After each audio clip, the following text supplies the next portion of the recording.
You know, I love this idea of radical openness, the free exchange of information, the free flow of ideas, creating spaces in which ideas can have sex, as Matt Ridley talks about.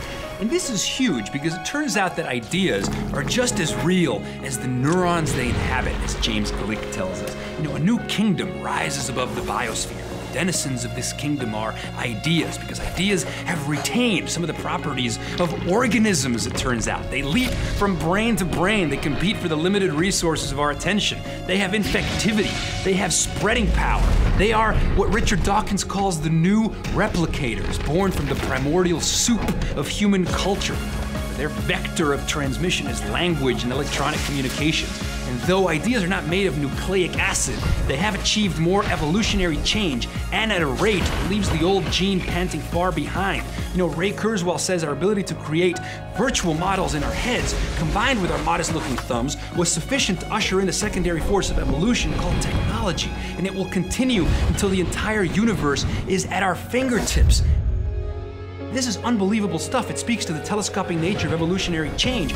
More change in the last 100 years than in the last billion years.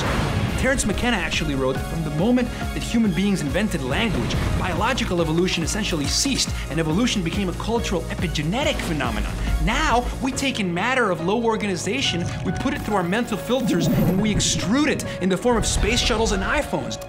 You know, the imaginary foundation tells us that what imagination does is it allows us to conceive of delightful future possibilities, pick the most amazing one, and pull the present forward to meet it.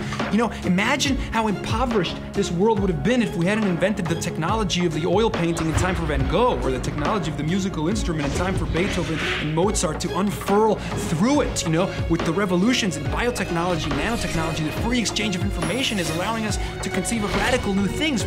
Freeman Dyson says, in the future, new generation of artists will be writing genomes with the fluency that Blake and Byron wrote verses. What is great in man, said Nietzsche, is that he is a bridge and not an end. You know, we're on a trajectory smack in the middle between the born and the made, wrote Kevin Kelly. And so, radical openness, it's huge. It's a universe of possibility. It's gray infused by color. It's the invisible revealed. It's the mundane blown away by awe. We need to cultivate radical openness as a way of participating and accelerating evolution. Wow.